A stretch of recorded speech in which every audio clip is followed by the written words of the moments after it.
Ki te whai ao ki Te Ao Mārama, ma te atu he tētēkura aramai anō he tētēkura. Ko Hone Tamehana tērā, ko tohua, hei tumuaki hou o te Kīngitanga.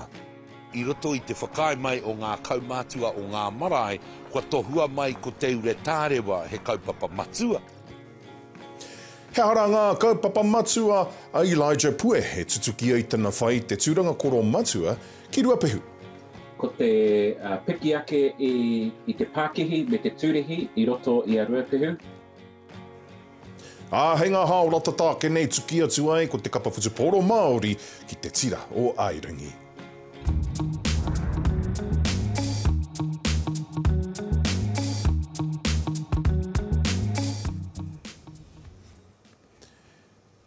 Kai aku nui, kai aku rahi huri noa, tēnā rā koutou katoa.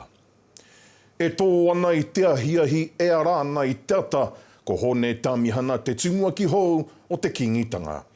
Nā ngāti hau ana te Kīngitanga hoki a hone i tohu hei tumuaki tua ngahuru i nā pōrā, i te pōmutunga o te tangihanga o tōna pāpā o ānaru Tamehana, i no hoki taua taumata i ngā tau e rua te kau ki muri. E ono te kau mā iwa tau te pakeke o ānaru ka mata i tēnei wiki, i te rā nei ka nehua ki te urupā o ruku moana. He ngātu he tumuaki, ara mai he tumuaki, ko Hone Tamehana tērā, te tumuaki hou. Ko ia ko te tumuaki o hākitia mai e ona matua i ona tupuna. Te tumuaki nāna ngā kreme a Ngāti Haua i whakatutuki. Te tumuaki nāna te whare nei o te kauwhanga nui i whakahou. Te tumuaki i whakarewa i te tīmatatanga o te hokinga mai o te reo o Ngāti Haua, o te tikanga o Ngāti Haua. Te tumuaki i whakaopeope i ana kaumātua hei hoahare mōna. Te tumuaki i whakaopeope i te iwi rangatahi hei o rangatonutanga mo Ngāti Haua. He nui tonu ngā mahi i o ti ai. Ka maharatia te tumuaki kangaro nei, a ānaru Tamehana mo te ake ake, he tangata iti te kupu, nui te kōrero.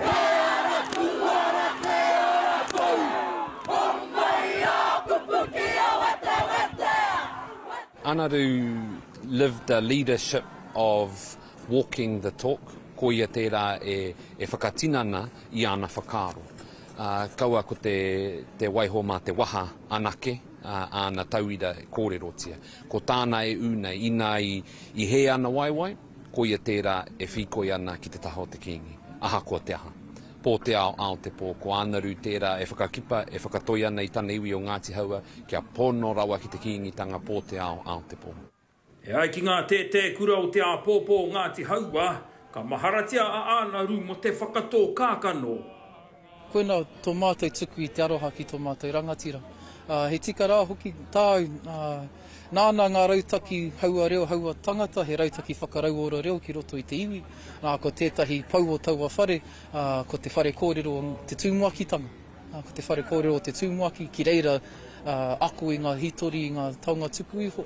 Ko tētai atu kaupapa nāna anō i whakarewa, ko te kura hāpai kāhiru. He wānanga mō ngā rangatahi o Ngāti Haua, ki te ako i ngā tikanga mai rākau, me pēhea te kaue, kātahi, ko ngā whakapapa kārua, ko ngā hitori kātori, nō reira ko ngā kai e hākari nei a mā te rangatahi i tēnei wā ko ngā riri whenua. Nō reira ko ai a hone te pau whakawahi tua ngahuru, he aha hoki, kei mua i aia. Ka mutu i roto i te uhunga, ka noho ka wānanga Ngāti Haua, ka pewhea tia. Ka mutu i roto i te whakae mai o ngā kaumātua o ngā marae, kua tohua mai ko te ure tārewa he kaupapa matua. Kua tohua mai ko te tamaitia anaru te tehi o ngā āhuatanga o te rārangi mātāmua, o roto i ngā tumuakitanga. Nō reira, ka moe te pāpā, ka haupū mai rā ko te āhuatanga ki runga ki tāna tamaiti, ko ia ko te tumuaki o te Kīngitanga, mai o tēnei rā haere ake nei. E wai mona ia nei ka tangitahi ia ko te motu whānui te rironga o tōna pāpā ki te kāhui pau whakawahi kingi i te pō. E te tumuaki e ānaru Tamehana, haere, whakatikanga roa tūrā, tāmati tiananga, Te Ao Mārama. Hoki mai ana ki ngā take i Te Ao Mārama nei e hara mā te pakeke o te tangata, engari mā te upoko pakaru e whai hua nui ai te tangata hei koromatua. Koe nei tā Elijah Pue, tētahi o ngā kai kaunihera tino tai o hirawa o te motu ki Te Ao Mārama, i tana whakapua ki kōrero mai mo tana whai te tūranga koromatua ki Ruapehu. I tīmata tana kōrero mai i te take hia nei ki te whai i te tūranga koromatua. Ko tai te wā kia tū tātou katoa mō ēnei tūranga ike me ki, puta no i te motu, i roto i te kāwanatanga arohe, kamutu, i roto i te pāremata no hoki. Koe nā au e tuana, hei pānga mo tōku iwi, hei reo mo tōku iwi, mo tōku wāne, mo tōku hapu, o te rā mo te hāpori whānui o Ruapehu. Ka paike. Kāti haora ngā kaupapa matua ka rohia e koe i tō whai te tūranga koromatua? Ai, ko tētahi, ko te piki ake i te Pākihi me te tūrihi i roto i a Ruapehu, kua roa nei mātou, te motu wānui e kimi nei, e rapu nei i tētahi ara hei whainga, nā runga i te kaupapa ma te korona, kua pā ki runga ki a mātou. Kua pā hoki ki runga i ngā hāpori tua whenua me ki. Anō reira ko tāku he tautoko i te hunga tūrihi, i te hunga Pākihi no roto mai o Ruapehu, kia haere mai te tini me te mano te rahi ki konei, utu ai i ngā utu, o te rai tautoko i tēnei hapori, i te mea kua roa e noho moke ana pēr. Anō reira e hikaka ana mo te takurua, ke tai mai ngā turuhi ki runga ki tō tātou tupuna maunga, koia pēr etahi o ngā kaupapa e whainei e au. Elijah, ko toru tau koe hei me makaunihera, ko koe no hoki tētahi o nā me makaunihera rangatahi rawa. Kai te rite pūrā nei koe mo ngā mahi nui hei koromatua? Ana, kaore kore koia te whakaro o tētahi, o etahi pēr. Kei te wawe, kei te rangatahi tonu koe, e hari te mea kua pake ke ngā whakaro. Hoa no ko tāku, kua tai te wā kia tini te mata o te kāwanatanga arohe, me tini te mata o te kāwanatanga o te motu. Ke kaua noa e waiho mā te hunga kau mātua, te hunga mātua anahe, ēnei tūranga.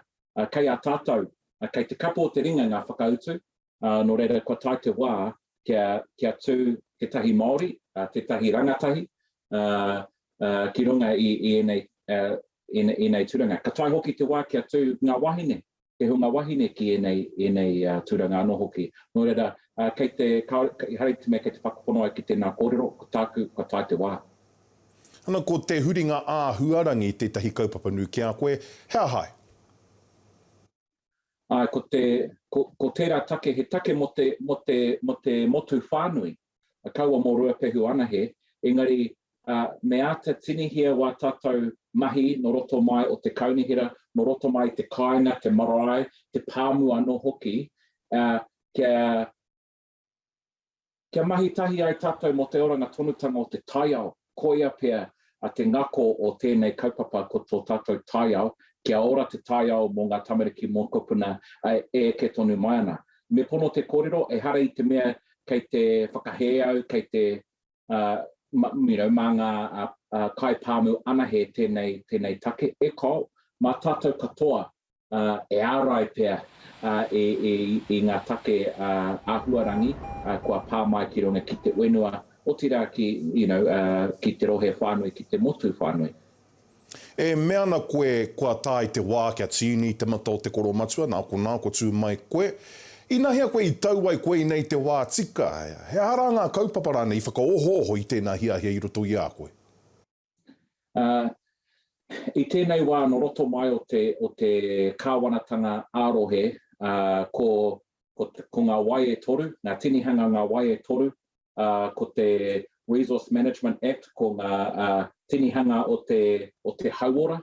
Ēnei kaupapa katoa, kei te tini te āhuatanga katoa o te kāwanatanga arohe, me te kāwanatanga ki pōneke rā, anō roto mai o Ruapehu. Nō reira, kua tai te wā kia tū tētahi tangata e aro nui ana ki era tinihanga, e aro nui ana ki te anamata, te tae e tātou te whai. Nō reira, i whakatau au te rapea i tērā tau, i āta whakarohia, e au, i haere ki te koromatua o nae nei, ki te ata whera I tēnei tūranga, mena kua tai te wā, mena e tika ana, mena ko au te tangata, mena e tāia, koina kaupapa I ata whakarohia. Hoi anō ko taku whakatau I nānei, kua tai te wā ka tū a Elijah, hei mea mō tō tātou rohe o Ruapehu. He kōrero rānei kua puta I te mea o nāia nei tō tūtū mai ki te whakataeta I te tūranga? Me pono te kōrero e hara I te mea ko ia kei te tautoko ia I tetahi candidate me ki, koina te mahi o te mea I enei wānei, no reira ai e tautoko ana e ia I ngā kaupapa hei painga mo te rohe whānui o Ruapehu. Ko aku kaupapa e pāna ki te tūrehitanga, te āhuarangi me te hanga whare, e tautoko ana hoki e ia, o tira te kaunihera whānui. No reira, engari me mihi ka tika ki aia, nā runga I tōna ngākau ki au, me te kawe I au ki etahi hui, etahi kaupapa ki te tūtaki atu, I ngā tangata o te kāwanatanga arohe puta noa I tō tātou rohe o manawa tū wanganui. Ko ia tērā e ata tautoko I au. No reira e mihi ana. Tēnā koe, ka mutu a katawa kōrero I konei, Elijah Pue, kaitono koromatua ki Ruapehu, tēnā koe. Ko ngā kura I te tai tokerau I tāmaki makaurau hoki kei te utu kaimahi hei haere ki ngā kāinga, ngā whānau a ngā tamariki e karo ana I te kura. Ka I te tai tokerau ngā tatauranga ki kino rawa o ngā rohe katoa. He tamaiti ko tahi o ngā tamariki toko rima I te rohe, I tamo I te kura I te nuinga o ngā rā o te marama o hunenei. E whātekau ngā kura I nei rohe kua whiwhipū tea atu I te tahua uru parenga ārohe a te tāhuhu o te mātauranga, he mea puta I te whātekau miliona tāra o te tahua a te kāwanatanga I tēnei tau. Ko te hia te kāwanatanga, kia eke ki te whitu te kau ōrau ngā tamariki ka haere ki te kura I ia rā, I mwei te tau 2002 te kau mā whā. He mārama ana ngā tumuaki ki ngā tohutahua te kāwanatanga ki ngā tamariki kia noho ki te kāinga, me he mea e mai wiwi ana. Engari ko te maha o ngā tamariki kai te kore e haere, nā te kore e hia. A kāti, he whakatāpoto te haere ki nei. Engari kia utanu mai, taro ana ka whakawhiti arorangi atu rā ki kirikiri roa, ki ngā whakaritenga mo te tuki ngā te kapa opango Māori, kia Airangi.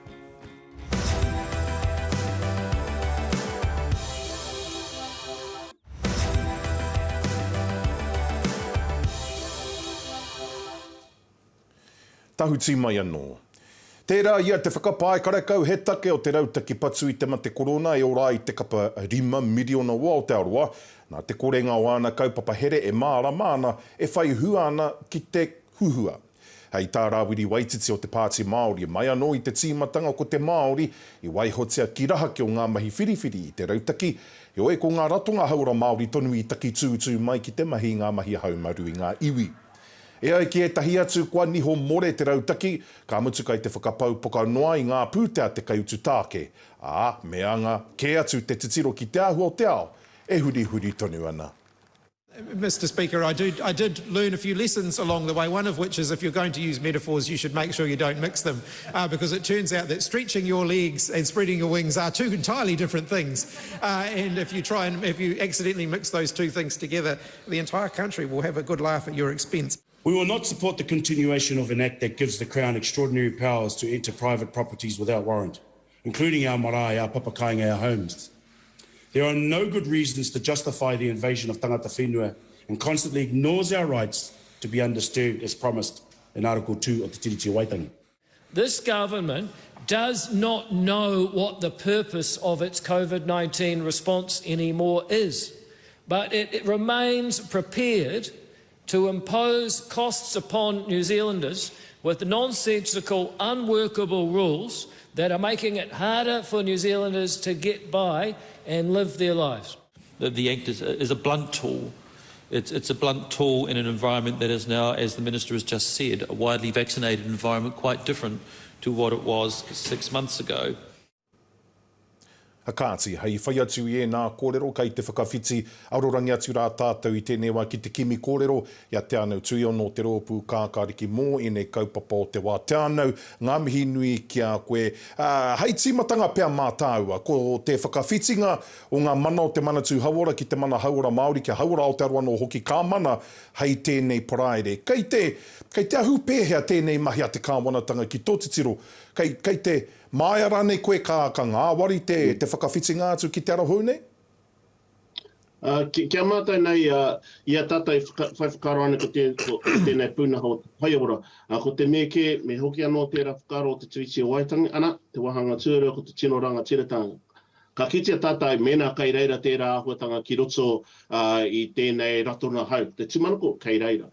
Hoi anō, me matua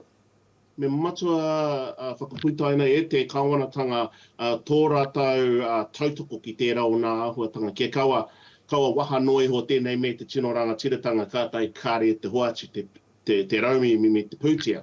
No reira, tērā nā ahuatanga me kaha tātou ki te aro. Ke te whakaro ake me tarea te wā, ka puta mai tēnei keke mai te umu, ka ātona wā, ka tiroa hia mātai tātou katoa, mena he reka tēnei keke kā re rānei. Ko te tikanga ia ka kaha ke te whai wāhia te Māori ki roto i te pūnaha haora e whakahoungia nei. Mā tēnei e pai ake ai rānei te whai wāhia te Māori ki ngā whiringa tikanga mo ngā mahi me ki kaupare whakahaumaru a te kāwanatanga mo te mate korona? Ko te tūmanako i ako tātai katoa, te tūmanako i ako te kāwanatanga i nā āhuatanga i te wā i tau te delta ki a tātai katoa. I tiro ai ki tērā ripota i putu i te manatu hauora nā me kāre i te pai. Tēnā pe i moio tātai ki tērā kāre rātai tino whai nā āhuatanga o te Māori, kāre rātai whakarongo ki nā mātanga Māori o tātai nei ratonga, tā rātai nei whakaraupapa hia e te wā ko wai ka whiwhi te kano a raimate, kāre rātai i whiri ko te Māori te tuatahi. Ko te mea nui, me ako. Te mea nui, me ako tēnei kāwanatanga e rao nā i he i te whakaputaina o te Delta variant. Hoi, ko te timanako ma te whakatū i tēnei ratonga Māori, haora, kua tau te era ākoranga katoa ki tērā o nā ratonga. Tērā te timanako. Kāre te rōpu kākāriki i tautoko i te mōtini, te whare pāremata i nā pora mo te whakamana tonu i te ture hauora tūmatanui mo te mate korona, mea nā ro takenga, nā te haku i korea i tautoko. Hea o mā harahara nui? I tautoko mātu i mua i te mea ko te aronga ko tērā o nā kōrero ko te tīma o te rima miriona, te kapa rima miriona. Hui anō i ēnei rangi nei, ka tiro ko tiri te aro o te kāwanatanga.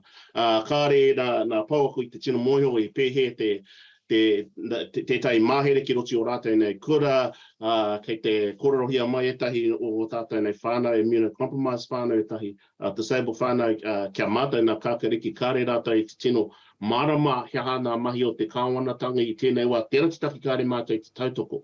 Tautoko mātou i te anga, hoi anō kona me kei roto me moia mai tātou i haha te mahere. Ko tētahi o nā wero i whakatakoto hia, e mātou ki mua te aroaro o te minita hau, Minister Verrill, me whakarite, me whakatūri tētahi mahere mō nā kura. Kia haumara o tātou nei tamariki, te wāka urutomo o rātou nei kura, kia moia mai o tātou nei pauako, o tātou nei ringawera ki roti nā kura, kei te haere rātou ki tētahi wāhi haumaru. Nari tēnei wā kāre he mahere, tērā te taki kāre mātou i te tautoko, i nei mōtini i puta i te pāremata inapo. Te anau tui ono, koe ke tēnei wāhanga kia tāua. Engari, tēnei te mihi nui rawa atu kia koe mau i whai wāhi mai. Te anau tui ono, me ma pāremata o te ropu kākāriki tēnā kutu. Kia ora. Ko te minita take aorere tērā kai te rongo i te ngau o te pāpāho aura ki ēnei rangi tata, kaua mo te kaupapa o ngā pūnaha wai e toru ana he. Engari ke mōna e mūkore nei hei minita aorere, me te kōpautanga o ētahi o ana whanaunga ki te rōpu tohu Māori mo ngā take para. Wai hoki rere anō te kupu tao mō nei whakatake I te tahuritanga whakatau I Amerika mo te tohe kōti o Roe kia Wade, aha kua rātana pōti e rua tau ki muri kia kaua I ngā ture whakatahe pēpe o kone e panonitia. Nō tēnei rangi, I mārama te hunga pāpāho ki te take I tahuri ai ngā whakaro te minita mō tēnā take.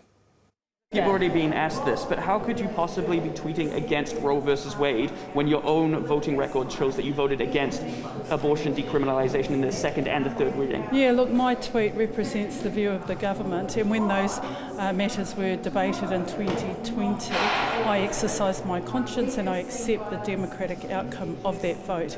You will not see me campaigning to reverse the outcome of that particular vote. Has your perspective around abortion changed since that vote? Look, my perspective has been based on a personal choice, and anyone that knows me knows that I've had several miscarriages and I made a decision around my personal conscience. I'm happy with that and I accept the democratic outcome of that vote.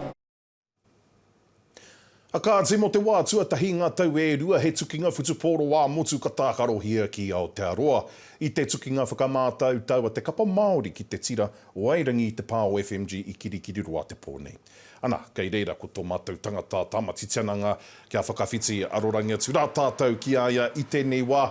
I roto I te ua ia tamati e hoa kai te pēhea ngā piropiro. O ngā kāpene takiro o tira o te kapa I mua I tēnei tukinga te pōnei. O tuatahi piripi ai tika ana, he kā pua I te rangi te ahua nei ka heke mai te ua. Engari he krewa tēnei Māori, engari anō take tuakana pōtaka ia korero ana kia tikarere, kia tāmiti spreite I nā tata nei, mahua mai tana hamarara, Akoa ke nei kuhu atu mākua, Amos ki roto I te whare, kia whakamahana tia te tinana, te inu kaputi. He nui ngā kōrero kua puta mo te ahuatanga o te kōwhiritanga I te kape I ngā kāpene takirua, I ngā pāheko takirua ra, ka ārahi ake I te kapa o Pango Māori. Kātahi ko Brad Whipper tērā, he koi, he waiwai para huti, kua ia tērā mo te whāngai atu I te pōro ki ngā paumua. Ana, ko te kōrero ka whai atu a TJ Perenara hei te hauruatanga, hei te wahanga tuarua o te papatākaro, o te tākaro, ki runga I te papatākaro. Nō reira, taihua kera tāua ka kite, tātou ka kite I tērā ko whiringa nui, me te aha, ko te rongo kōrero mā TJ te haka e tātaki I te ahihi pōnei. Fu, witi. Te kaukatoa ngā tau hau kei roto I te kapa Māori, kuai o rātau, e tino hihiri nei ki ngā whakaaro. He hanga urite ana ki ngā kōwhiringa te kai ako te kapa Airangi. E hia ke nei ngā kaitākoro tauhou ka whakaeke ki roto I tawa kapara. Ko te whakaaro I puta e te kai ako e Clayton I te wiki nei. Kia whakangungua ngā tauhou, kia rongoa I rātau I te mana I te ihi te wehi te tapu e rāhuatanga katoa mo te kapa Māori nei. Moku ake, ko tērā o ngā kōwhiringa te tuakana me te teina.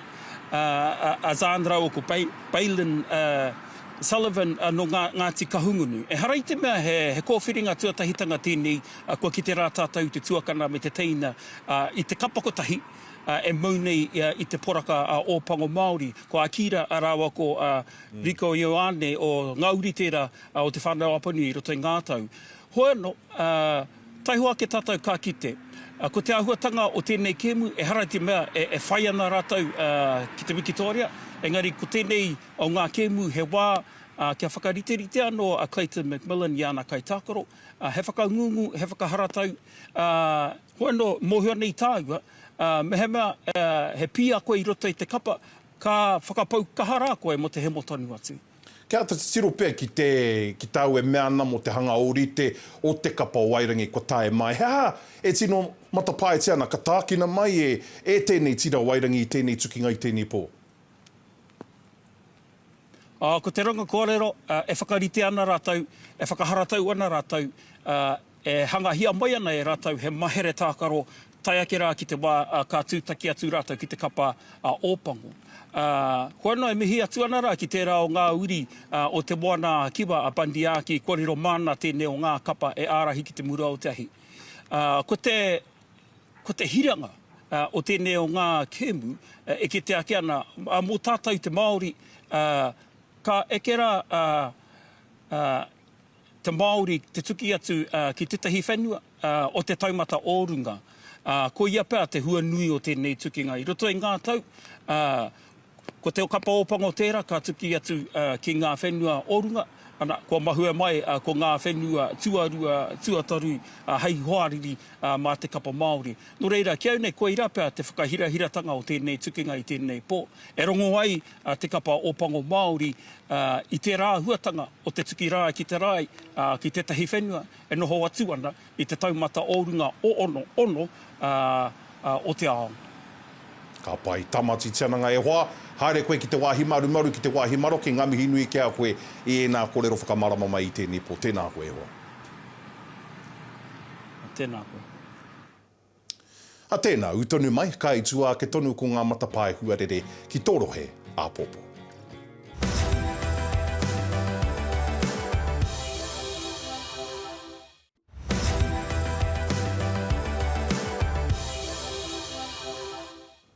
Kia ora mai anō, kia hei atu te tiro ki ngā matapae huarere ki tōrohe a pōpō. He paki o rangi mo te nuinga o ngā moka o te kā Māui, haunga rā te kā puapua i etahi wā ki te tai toke rau, ki tā maki makaurau piki atu ki te tai hau a uru.